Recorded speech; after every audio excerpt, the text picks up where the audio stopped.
Le problème, c'est quoi? C'est que toi, tu as très mal prié. Tu as mal conçu la notion de la prière. Il y a des colonnes que tu as négligées, alors que sans ces colonnes, tu n'accomplis pas ta destinée terrestre. Même si tu pries beaucoup, même si tu jeûnes tous les jours sur 7, 7 sur 7. Regarde quelqu'un et dis-lui: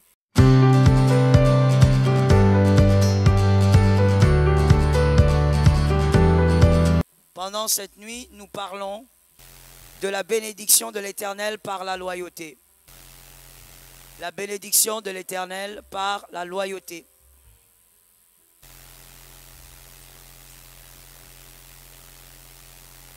Pourquoi nous parlons de ces choses?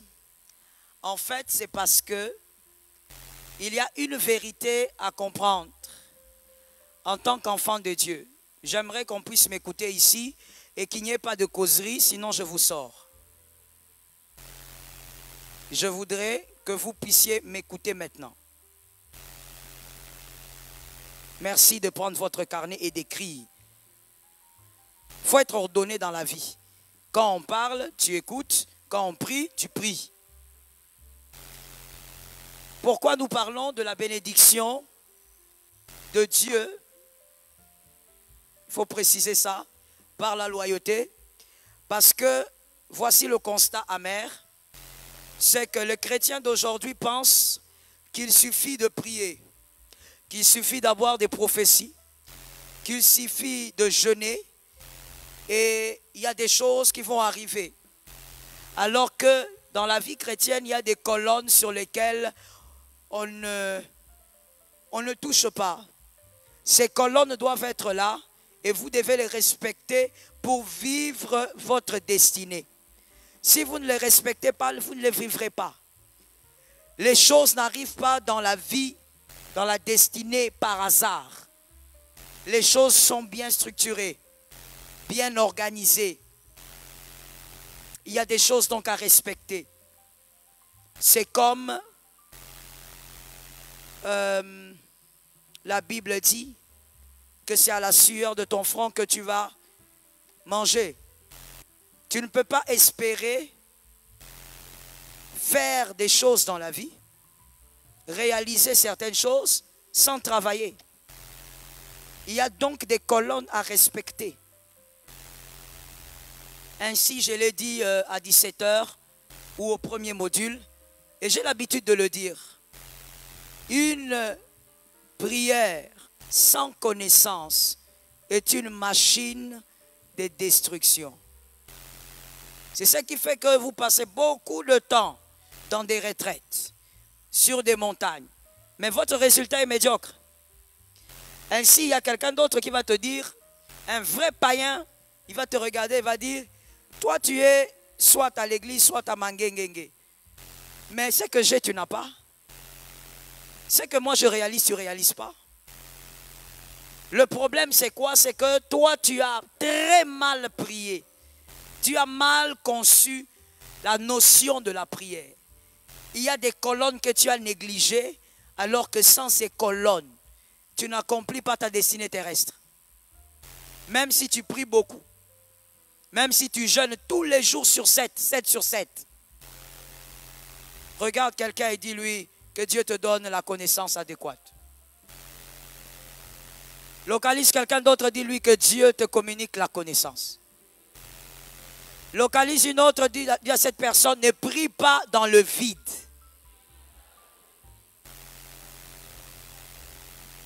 Sinon, tu seras déçu. Tu seras déçu et détruit. Alors, Dieu bénit par certains éléments, comme je l'ai dit. Dieu bénit sur la terre par certains éléments. Premier élément. Genèse 2,15. Genèse 2,15. Le travail. Le travail, Dieu bénit par le travail. Celui qui travaille mangera le fruit de son travail. C'est pourquoi, comme je le disais tout à l'heure, il y a des païens qui ne prient pas, qui travaillent et qui arrive à résoudre certains problèmes terrestres. Le travail, c'est comme la loi de la semaille et de la moisson. C'est-à-dire, c'est une loi immuable. Celui qui travaille, il vivra les résultats de son travail. C'est comme ça. Qu'il ait l'onction ou qu'il n'ait pas l'onction, qu'il soit bouddhiste ou chrétien, il vivra le fruit de son travail. Ainsi, le chrétien doit comprendre la portée du travail. Le Seigneur n'arrose pas le néant. Le Seigneur ne bénit pas le néant. Le Seigneur bénit une chose qui existe. Même pour faire la terre, il devait s'émouvoir sur... Je n'ai pas entendu. Sur quoi? Il fallait qu'il puisse s'émouvoir sur les eaux. À partir des eaux, maintenant là, il commence à créer. Toi, rien du tout. Tu dis, j'attends que le Seigneur agisse. Il va agir avec quoi? Dieu a agi avec Moïse. Il a demandé à Moïse ce qu'il avait à la main. Il avait quoi? Répondez avec énergie. Il avait un bâton. Un libérateur qui a été choisi depuis le sein de sa mère.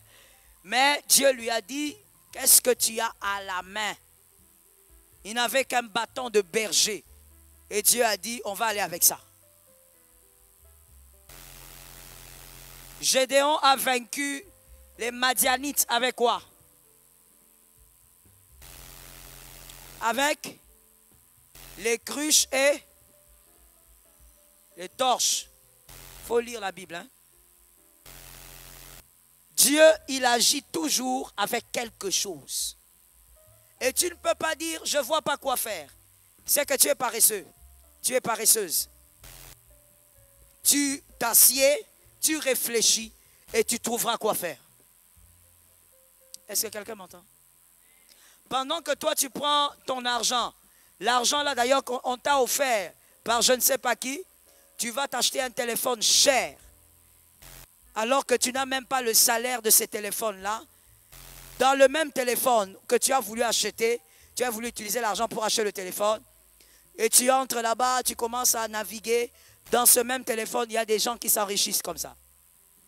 Il y a des gens qui font des ventes en ligne. Et toi, tu as seulement le téléphone avec l'argent qu'on t'avait offert.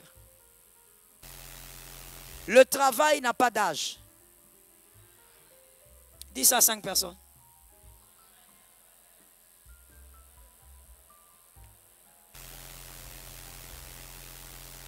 Service d'accueil, veuillez donner les stylos et les papiers à tout le monde. Hein. Je vois quelqu'un qui me regarde comme un fantôme, je le sors. Tout le monde doit écrire. Et permettez-moi de ne pas me répéter pour des choses que j'ai déjà dites. Le travail n'a pas d'âge. On peut travailler à 12 ans, à 13 ans, à 15, à 20. On peut travailler. Tout dépend du travail que toi tu veux faire. On peut travailler tout en étant élève. On peut travailler tout en étant étudiant, évidemment. On peut travailler. Le travail procure la bénédiction. Est-ce que quelqu'un m'entend? Il y a une bénédiction que j'aime beaucoup qui est attachée à la dîme. Cette bénédiction, elle dit, c'est attaché à la dîme, elle dit, amenez dans le trésor, amenez dans mon trésor vos dîmes, offrandes, et vous ne verrez si je n'ouvre et que je ne descende de la rosée.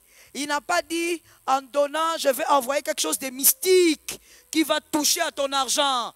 Non, c'est le ciel. Il va faire descendre la pluie. La pluie doit tomber sur... Donc tu n'as jamais réfléchi dessus. Soit tu n'as jamais réfléchi, soit tu n'as même jamais lu. La pluie va tomber sur quoi? Non. Non. Non. C'est quelque chose de normal. Je crois que si j'avais pris un enfant de l'école primaire, il allait répondre. Parce que c'est très naturel. La pluie tombe sur quoi? La sémence. Donc moi j'ai donné la dîme, mais Dieu pour me bénir, il va faire tomber la pluie sur ce que je suis en train de faire. Ce n'est pas les paniers là qui va sortir quelque chose de mystique là-bas. Non. Ce n'est pas ce qui est écrit. Si on t'a dit ça quelque part, on t'a menti. Prends la Bible, lis toi-même. Il faut apprendre à lire. Pas seulement écouter les prêches sur TikTok. Ce n'est pas ce qui est écrit. Ce n'est pas écrit que si tu déposes dans les paniers, le pasteur là, il a une main spéciale qui amplifie les dîmes. Non. On dit, ton obéissance là va créer une ouverture. Mais l'ouverture va arroser ce que tu fais. Parce que tu as obéi, ce que tu fais sera protégé. Ce que tu fais va s'amplifier. Vous allez s'aimer la même chose, mais il y aura la différence. Parce que toi, tu as obéi. L'obéissance vaut mieux que le sacrifice. Donc, il faut comprendre la bénédiction de la dîme là d'où elle vient. C'est le ciel que Dieu va ouvrir. Mais ça va arroser ce que tu fais. Je demande, qu'est-ce que tu fais? Dieu doit me bénir. Oui, tu fais quoi? Tu ne peux pas, mademoiselle, te dire, j'attends un bienfaiteur ou j'attends un sponsor masculin qui va venir m'épouser et me mettre dans des conditions. Dans quelles conditions on va te mettre?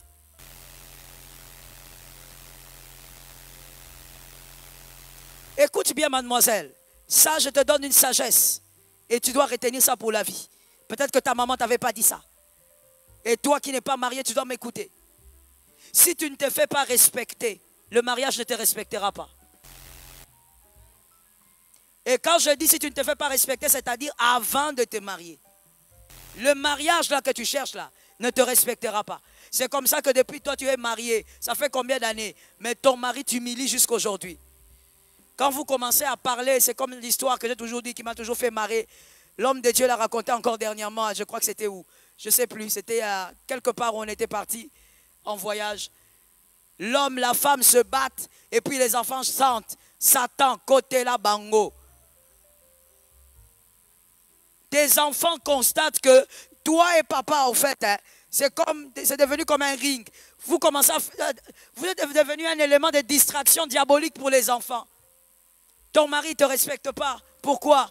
Parce qu'on ne respecte pas une femme qu'on a épousée. On respecte une femme qu'on a trouvée célibataire. Le respect commence là-bas. Oh non, maman, il ne me respecte pas. Mais c'est parce qu'avant, tu ne t'es pas fait respecter. Tu étais dans les écartements des jambes au lieu de chercher le travail. Tu étais dans les écartements des jambes en croyant, je vais choquer, il faut prendre ça comme ça, je pense qu'il n'y a pas d'enfant ici. Tu étais dans les écartements des jambes et tu pensais que ce sont les bassins qui donnent le mariage. Mais tu t'es fait ridiculiser, tu t'es fait humilier. Tu n'as pas besoin d'un sponsor pour mettre un make-up. Si tu veux mettre le make-up, travaille pour acheter le make-up. Dis ça à 4 personnes. J'ai dit 4 personnes.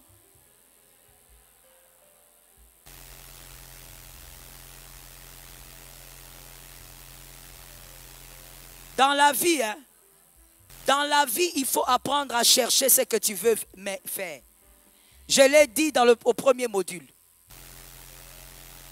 Tu ne peux pas être là en train de dire, j'attends qu'un homme vienne me délivrer de la pauvreté. La pauvreté de votre famille, c'est un homme qui doit venir vous délivrer de ça. Vous avez entendu? Ils ont dit vraiment.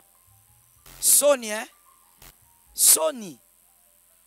C'est triste. Ça veut dire qu'ils savent que toi, tu attends qu'ils viennent te délivrer. Ils savent. Voilà pourquoi ils jouent avec vous. Voilà pourquoi ils ne te respectent pas. Lorsqu'il vient, il t'approche, il sait que comme tu es là, ton cœur brûle déjà pour le mariage. Il va te faire danser. Est-ce que quelqu'un m'entend bien? Un homme qui a déjà compris que toi, ton cœur, il est attaché au mariage. Il va blaguer avec toi. Il va jouer avec toi. Comme je l'ai dit le dimanche, ça sera quelqu'un de bien, mais que toi, tu vas le rendre vipère. À cause de ton cœur, de la manière dont tu vis. Serre tes reins et travaille. Sois capable d'avoir ta chose que tu fais. Tu te lèves le matin, tu prends ton activité, tu pries dessus et tu commences à y travailler. Dieu ne bénit pas le néant. Est-ce que quelqu'un m'entend? Une femme paresseuse dans le mariage a commencé avant. Tu étais d'abord paresseuse avant. Le mariage, tu es venu seulement continuer la paresse. Et il y a vraiment des femmes paresseuses. Hein? Vraiment, vraiment. Avant que je ne sois pasteur, je ne savais pas que ça existait. Je me permets de te le dire. Je ne savais pas. Mais ça existe. Ça veut dire que même à la maison, elle est paresseuse dans sa propre maison. Elle va nettoyer 3 assiettes. Elle commence à prendre des positions de quelqu'un qui ressemble à un cancréla. Elle lave 4 assiettes. Elle a déjà mal à la colonne vertébrale. Toi, tu viens de te marier. Tu n'as pas pondu un enfant. Tu as mal à la colonne vertébrale. Pourquoi? Ta vie de célibat était la vie de trop de couchage ou bien? Pourquoi tu as mal? Elle est paresseuse. Si elle doit commencer à torchonner ici, elle torchonne un peu. Et puis, elle, quand elle torchonne, elle finit. Elle ne suit pas les meubles. Directement, elle va s'étaler. J'ai beaucoup travaillé. J'ai vu des femmes paresseuses dans mon ministère. En traitant avec les femmes, j'en ai vu. Tu te demandes, mais comment quelqu'un peut être comme ça? Et quand tu rentres dans les origines, tu comprends. La Bible a raison. Enseigne à l'enfant. C'est quand elle était petite, c'est quand il était petit, on ne lui a rien enseigné. Quand on lui disait, va faire ceci, les gens se plaignent. Ou bien quand elle se plaint elle-même, sa maman dit, ah, botika moana. Botikelanga. Elle grandit comme ça, sale. Une fille sale, c'est toujours dans le cadre du travail. Quand on aime le travail, on est propre. Donne un amen, normal. Donne-moi 3 amens. Dans ce cadre-là, vous aussi donnez des amens. La saleté loge même là-bas. Quand on n'a pas grandi dans le sens du travail, on aime la saleté, on est sale. Et il y a aussi une autre dimension. Peut-être que maman t'envoyait, peut-être que maman te montrait, peut-être que papa te montrait. Mais seulement quand tu faisais, tu fais avec négligence, on te laisse. Tu as mal fait, mais on fait quoi? Abotika e karaza mwana muke aza na 5 ans. Aidez-moi, que cette dame s'assied bien.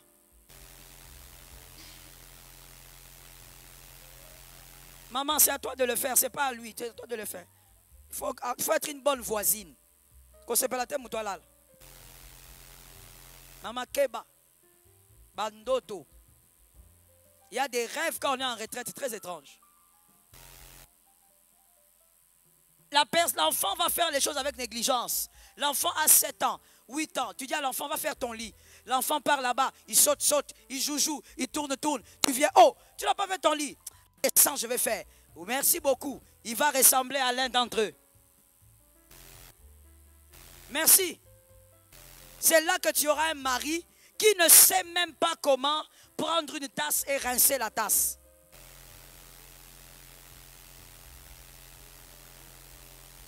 Tu auras un fils incapable d'aimer le travail. Je connais un garçon, il se plaignait toujours. Maman, que Dieu me donne le travail, tout ça. J'ai dit ok, on prie, Jésus va faire grâce. Et puis à un moment donné, moi aussi je commets l'erreur. Depuis ce jour-là, j'ai arrêté. L'Éternel m'a donné l'enseignement fatal.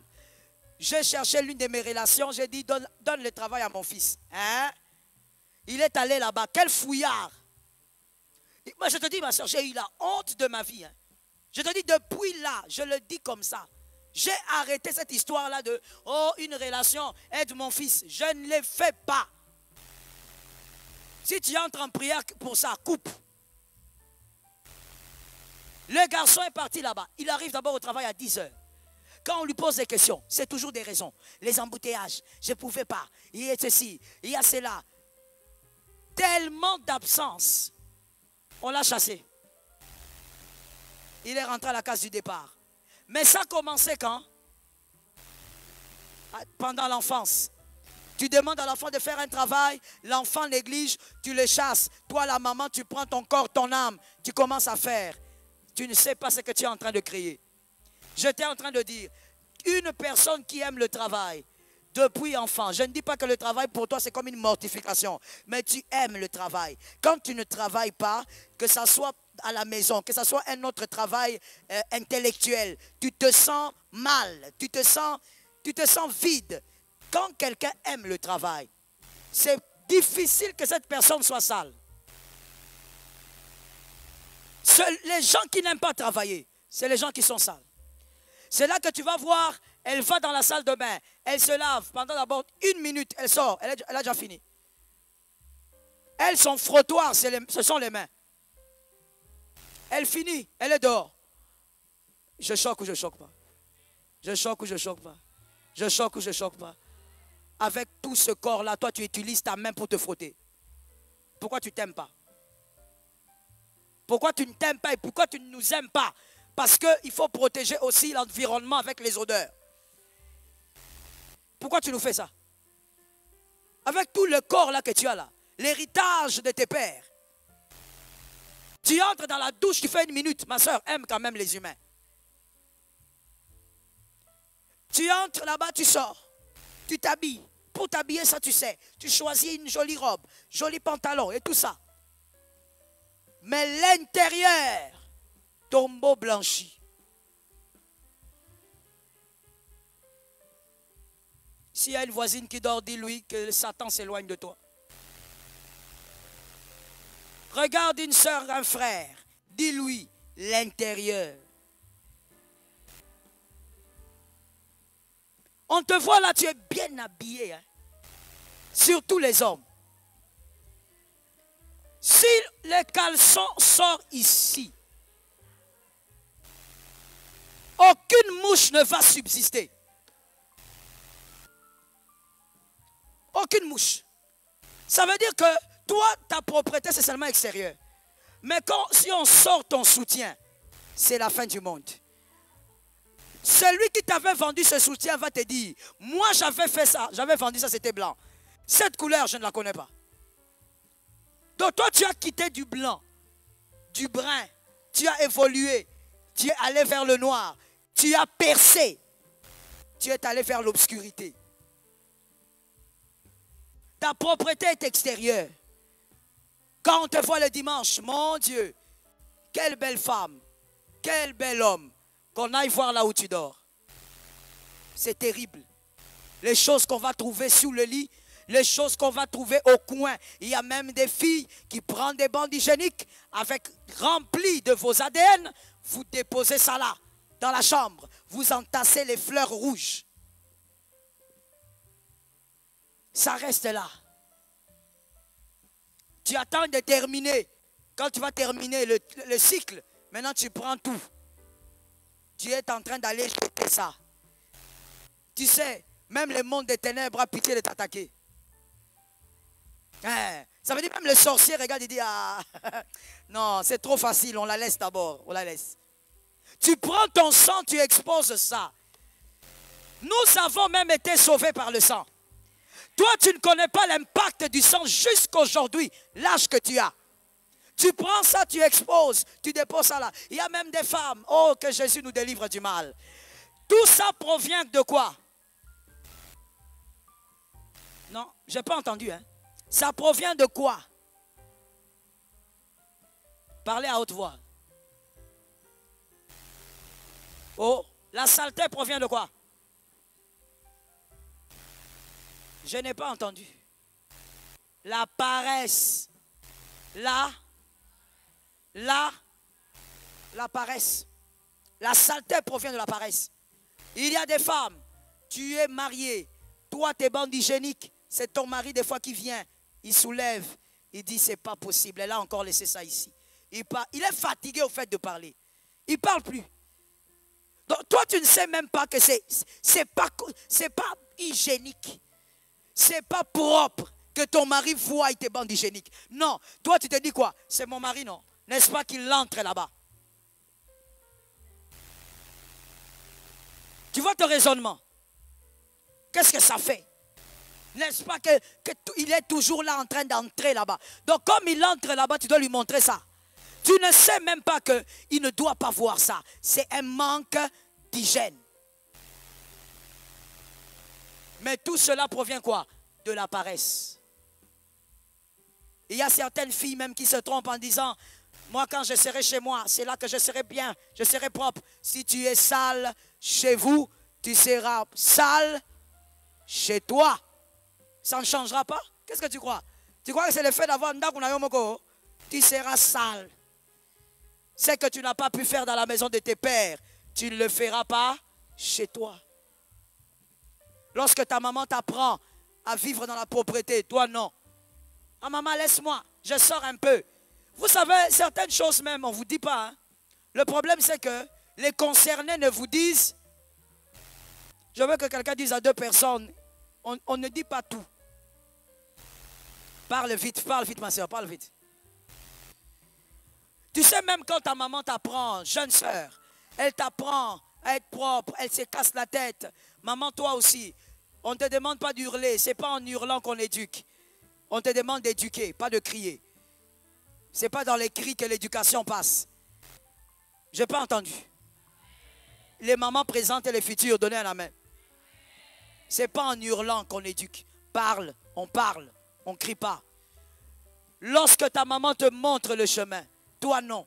Maman, je suis pressée, j'ai des rendez-vous. Tu vas. On t'apprend même comment être propre avec ton corps. Non, j'ai des rendez-vous. Tu t'habilles, tu te parfumes, tu sors.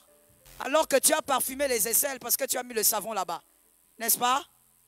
N'est-ce pas? Il ne faut pas faire semblant devant moi. Hein? Tu as parfumé les coups et je ne sais pas quoi parce que tu as mis le savon là-bas. N'est-ce pas?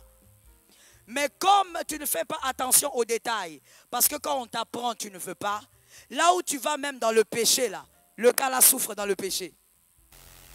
Seulement parce que la majorité d'hommes, j'ai dit la majorité d'hommes, lorsqu'il s'agit du sexe, ils n'ont plus de cerveau.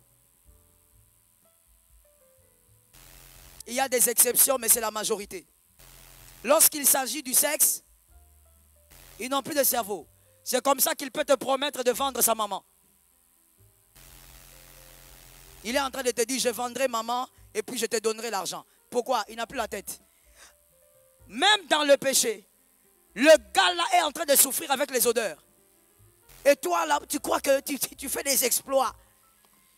Tu es en train de faire des positions bizarres. Pendant que tu fais des positions là, les gars souffrent avec les odeurs. Donc en dehors du péché, on ajoute encore.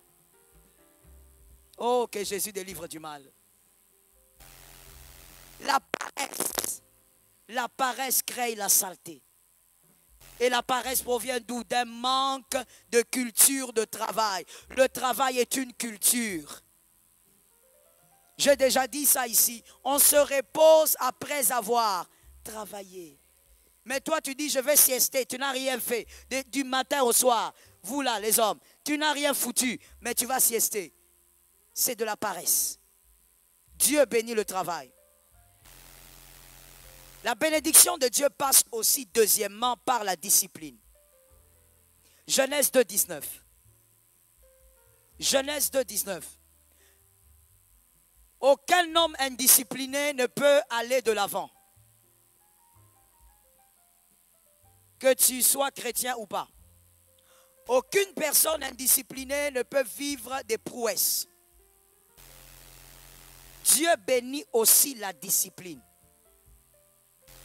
Vous verrez dans ce texte que Dieu a dit à Adam, il a amené les animaux à Adam et Adam a commencé à nommer les animaux.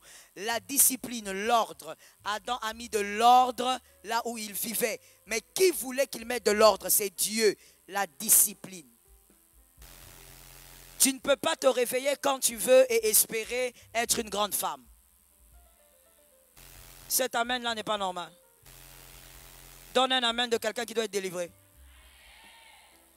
Tu ne peux pas dormir à n'importe quelle heure, je précise, dormir à n'importe quelle heure parce que tu fais n'importe quoi et croire que tu peux faire des grandes choses sur la terre.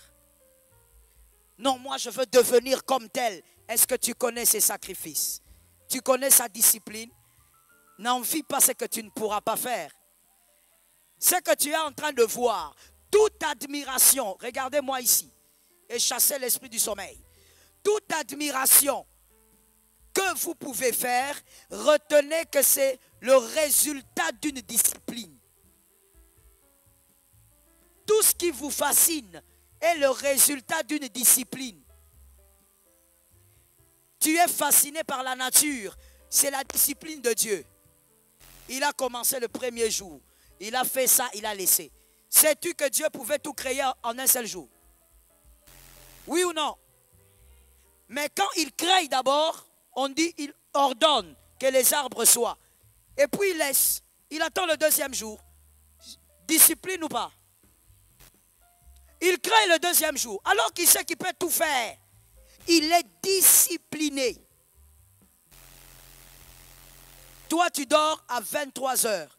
Parce qu'avant ça, novelas, théâtre, TikTok, et puis des choses bizarres. Tu es, je ne sais pas dans quoi. Tu es là sur l'écran. Écoutons-nous. Écoutons-nous. De toutes les manières, même si ça passe en direct, tous les hommes qui se renseignent un peu savent ce que je veux dire.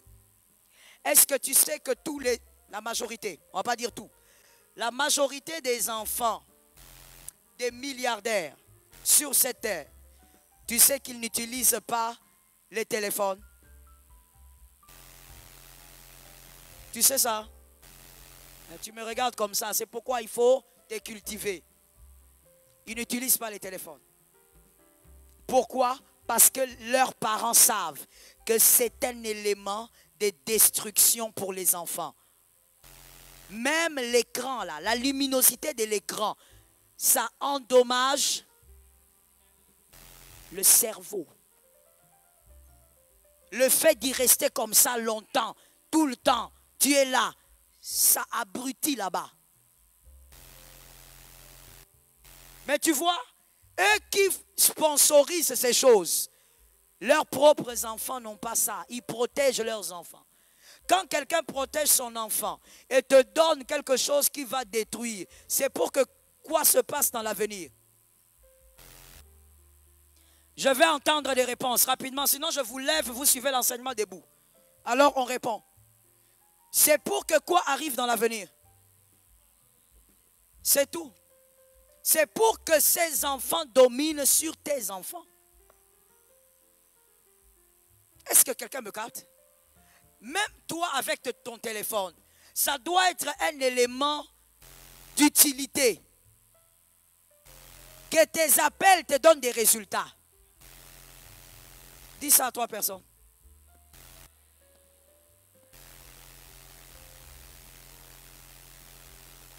Les désobéissants maintenant, dites. Parce qu'il y a toujours les désobéissants. Dites maintenant à 3 personnes.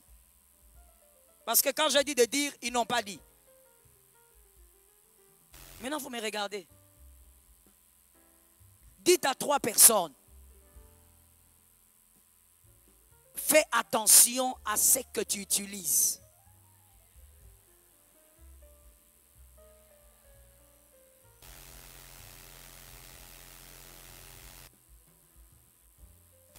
Que tes appels te donnent des résultats. Ne sois pas seulement là pour des appels inutiles depuis que tu as commencé. Copine, et ça ne te donne rien. Perte de temps. Aucune discipline. Tu as ton téléphone, tu passes 1 heure en train de causer avec une seule personne. Vous causez quoi? Je demande, vous causez quoi? Et après cette causerie, tu as fait entrer combien en banque? 1 heure. Oh, c'est ma copine qui est à Bruxelles. Et alors? Vous parlez de quoi? Indiscipline. Tu dors, d'autres dorment tard, voire minuit, 1 heure du matin, parce qu'il avait là son carnet, en train d'écrire, en train de planifier. Voilà, ça l'a pris toute la soirée. Toi, novelas, et là tu es là. Kolingayeti. Tu sais que tu es aventurière, hein? Tu sais que tu es aventurière. Tu ne sais pas que c'est quelque chose d'organisé. Et quand même quelqu'un vient, tu commences à les raconter. Tu vois Antonio Il a aimé Jutita. Donc toi, tu ne sais pas que ces gens-là sont en train de faire leur argent. Que quelqu'un dise, ils font leur argent. Lobango bien, parle bien, vas-y. Quand on va te demander ici la sémence de $200, tu manques à donner. Tu es incapable de donner une sémence de $200. Pourquoi? Parce que tu es indiscipliné. Pendant que les gens te font leur argent, toi tu es là devant la télé. Et des fois même tu pleures. Tu es là en train de pleurer. Tu ne pleures pas dans la gloire de Dieu, mais tu pleures pour des choses organisées, avec beaucoup de caméras autour, là où on dit couper, recommencer. Toi tu... Ah, ils ont divorcé. Tu parles de quoi? Tu parles de quoi? Indiscipline. Quand tu es indiscipliné, n'attends pas certains résultats. Il y a des fruits sur la terre qui sont attachés aux hommes et aux femmes disciplinés. Si tu veux vivre ces fruits, sois dans le couloir de la discipline. Est-ce que quelqu'un m'entend? Dis à 3 personnes, sois dans le couloir de la discipline.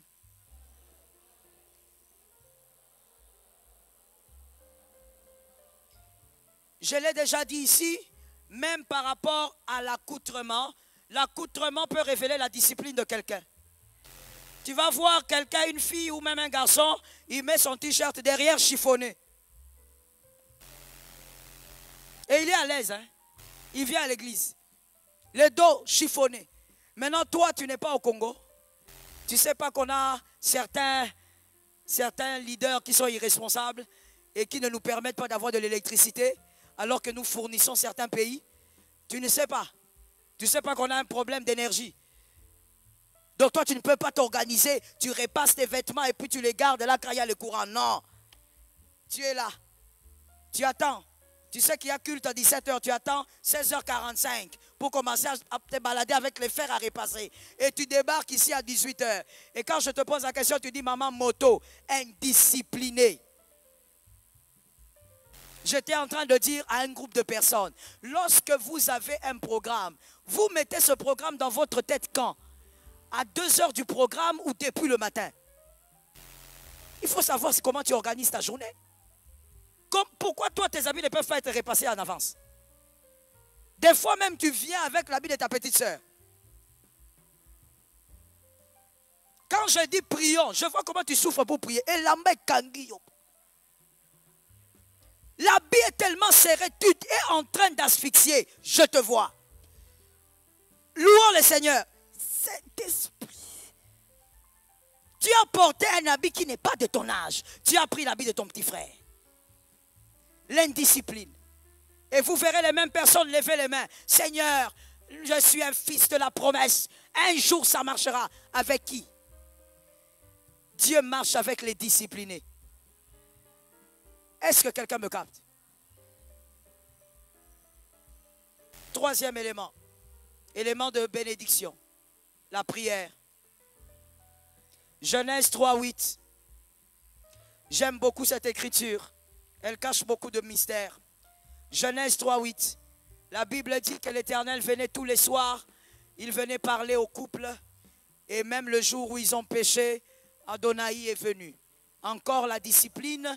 Et là, nous voyons l'intimité qu'Adonai avait créée avec ce couple. La prière.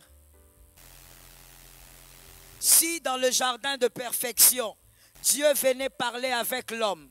Maintenant, aujourd'hui, que nous vivons dans un monde où le diable est le prince de ce monde. Toi, tu vas négliger la prière comment? Comment tu vas faire pour jouer avec la prière? Est-ce que quelqu'un me capte? Certaines choses que tu reçois, des choses qui te détruisent, c'est parce que tu n'es pas profonde dans la prière. On écrit.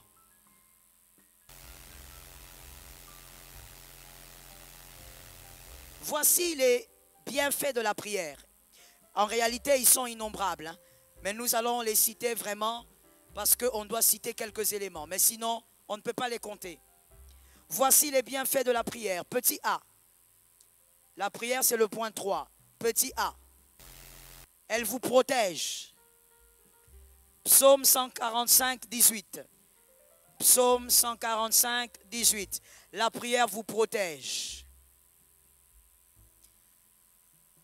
Lorsqu'on prie, on est protégé par la gloire de celui qu'on prie. La gloire de celui devant qui vous vous inclinez vous couvre. Oh, j'aime ça. Vous êtes protégé par sa présence. La prière protège. Ainsi, vous allez être délivré de certains maux sans même le savoir. La prière vous protège. Elle protège votre famille. Elle protège votre maison.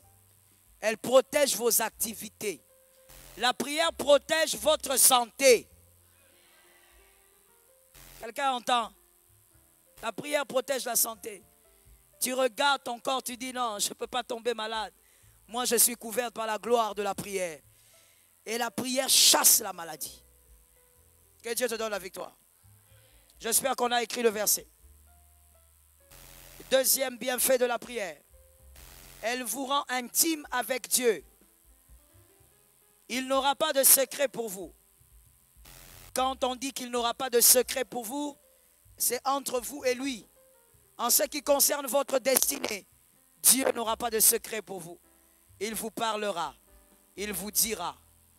Parce que vous êtes intime. Est-ce que quelqu'un m'entend bien? Parce que vous êtes...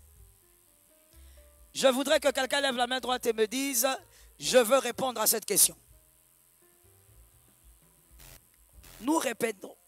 Lève ta main droite. Dis avec moi. Je veux répondre à cette question. Ok. Maintenant, vous allez répondre.